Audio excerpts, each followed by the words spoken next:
क्या अमेरिका जाकर पीएम मोदी ने बहुत बड़ी गलती कर दी? 30 सेकेंड में ऐसा क्या हुआ जिसे सुनकर दुनिया हैरान? मोदी ने उड़ाई धज्जियां। जिस अमेरिकी संसद में मोदी ने दिया धमाकेदार बयान, वहीं लाया गया था भारत के खिलाफ प्रस्ताव। कौन है हिंदुस्तान की दुश्मन? Ilhan Omar. वो अपने सगे भाई से निकाह करती है, भारत से दुश्मनी और पाकिस्तान से प्यार करती है। अमेरिका में टकराई तो मोदी ने कर दिया इलाज। इधर जब अमेरिकी संसद में खड़े होकर पीएम मोदी पूरी दुनिया को भारत का संदेश दे रहे थे, उधर हिंदुस्तान की सबसे बड़ी दुश्मन और मोदी विरोधी इल्हान उमर बहुत बड़ी साजिश रच रही थी। क्या अमेरिका जाकर पीएम मोदी ने बहुत बड़ी गलती कर दी? सिर्फ 30 सेकेंड के अंदर जो हुआ, बार बार पूरी दुनिया उसे रिवर्स मोड़ पर क्यों देख रही है? पीएम मोदी दुनिया के पहले ऐसे प्रधानमंत्री बन गए हैं जिसे अमेरिका ने दूसरी बार अपनी संसद में भाषण देने के लिए बुलाया। अमेरिका की संसद के दोनों सदनों को एक साथ बुलाया गया और पीएम मोदी ने जब बोलना शुरू किया तो अंग्रेज सांसद तालियां बजाने से खुद को नहीं रोक पाए। लेकिन इन्हीं सांसदों में से एक ऐसी सांसद है जो भारत और मोदी से नफरत करती है। नाम है इल्हान उमर। इल्हान खाती अमेरिका का है लेकिन बजाती पाकिस्तान का है और नफरत भारत से करती है। सिर्फ इतना ही नहीं, इल्हान ऐसी महिला है जिसने अपने सगे भाई के साथ अपने फायदे के लिए निकाह कर लिया। इल्हान उमर के बारे में रिपोर्ट के आखिरी में सब कुछ बताएंगे, लेकिन उससे पहले अमेरिका में मोदी ने क्या धमाका किया है उसके बारे में जान लीजिए। अमेरिका की संसद में पीएम मोदी का भाषण खत्म होते ही अंग्रेज सांसदों ने घेर लिया। हर किसी के हाथ में कागज और पेन था, हर किसी को ऑटोग्राफ चाहिए था। प्रधानमंत्री मोदी ने जब अपना भाषण खत्म किया तो सांसदों और भारतीय समुदाय के लोगों ने तालियां बजाकर स्वागत किया। हर कोई मोदी का ऑटोग्राफ लेना चाहता था और उनके साथ सेल्फी लेने के लिए हर कोई पागल था। इतना ही नहीं, मोदी के सामने अमेरिका में भारत माता की जय और वंदे मातरम के नारे भी लगाए जा रहे थे।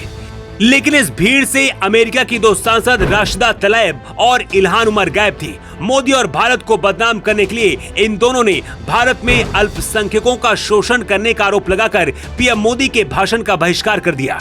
ये वही इल्हान उमर हैं जो अमेरिकी संसद में भारत के खिलाफ एक प्रस्ताव भी लाई थी। इस प्रस्ताव में कहा गया था कि भारत को एक ऐसा देश घोषित कर दिया जाए जहां पर धार्मिक स्वतंत्रता के अधिकार का कथित उल्लंघन होता है। लेकिन मोदी तो मोदी है, उनके पास हर मर्ज का इलाज है। यही वजह है कि इल्हान जैसी भारत विरोधी महिला सांसद का भी इलाज पीएम मोदी ने अमेरिका जाकर ही कर दिया। भारत विरोधी इल्हान उमर को मुस्लिम देश अपना सेलिब्रिटी मानते हैं। इल्हान उमर पर इस्लामी एजेंडा इस कदर हावी है कि वो अमेरिका के राष्ट्रीय हितों की भी परवाह नहीं करती। दुनिया भर में कट्टरपंथी इस्लाम को आगे बढ़ाना ही इस महिला का उद्देश्य है। मुस्लिम देशों से मोहब्बत और भारत के प्रति इसकी नफरत किसी से छिपी नहीं है। कश्मीर का मुद्दा हो या फिर भारतीय मुसलमानों का मुद्दा हो, बीजेपी और प्रधानमंत्री नरेंद्र मोदी को लेकर इल्हान उमर कई विवादित बयान दे चुकी हैं। जब भी भारत पाकिस्तान की बात आती है, इल्हान हमेशा पाकिस्तान के साथ खड़ी हो जाती हैं और भारत के खिलाफ जहर उगलती हैं। इस बार भी भारत और पीएम मोदी को बदनाम करने के लिए अमेरिकी सांसद इल्हान और राशिदा ने भाषण का बहिष्कार करके प्रोपेगेंडा खड़ा करने की कोशिश की। लेकिन अमेरिका के राष्ट्रपति जो बाइडेन ने जब खुद पीएम मोदी के कंधे पर हाथ रखकर रक्षा से लेकर कई बड़ी डीलें भारत के साथ साइन की तो भारत विरोधी ताकतों की साजिश नाकाम हो गई। भारत से नफरत करने वाली इल्हान की कुंडली भी जान लीजिए। अमेरिका के पूर्व राष्ट्रपति डोनाल्ड ट्रंप ने इल्हान उमर की जांच की मांग की थी।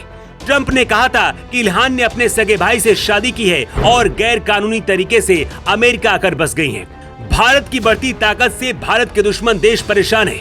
यही वजह कि पीएम मोदी जब अमेरिका पहुंचे तो भारत के खिलाफ दुनिया में माहौल बनाने के लिए इल्हान उमर जैसी सांसद ने मोर्चा संभाला।